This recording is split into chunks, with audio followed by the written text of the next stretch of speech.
অধিনায়ক হওয়ার দৌড়ে নেই বুমরা, অন্য চারজনকে নিয়ে ভাবছে বোর্ড কমিটি। আগামী কয়েক মাসে ভারতীয় ক্রিকেটের বেশ কিছু বদল হতে চলেছে। ইতিমধ্যেই টি-20 থেকে অবসর নিয়েছেন রোহিত শর্মা, বিরাট কোহলি এবং রবীন্দ্র জাদেজা। নতুন টি-20 অধিনায়ক হওয়ার দৌড়ে অবশ্যই রয়েছেন হার্দিক পান্ডিয়া। আর কে ভারতীয় দলের নেতা হতে পারেন?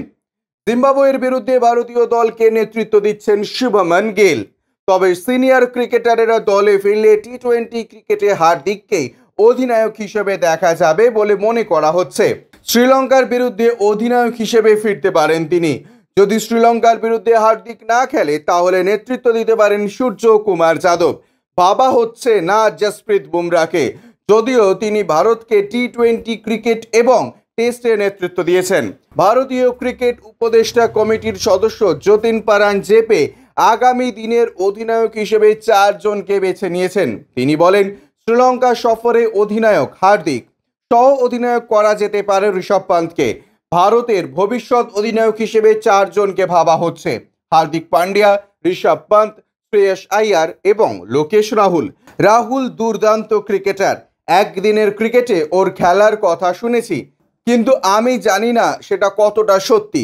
রাহুল সব ধরনের ক্রিকেট খেলতে পারে।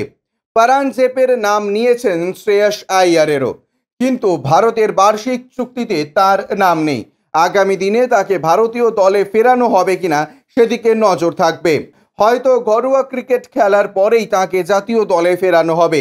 পারাঞ্জেপে বলেন, শ্রেয়সকে টি-20 ক্রিকেটে নিজের জায়গা পাকা করতে হবে, তবে অধিনায়ক হওয়ার দৌড়ে থাকবে ও।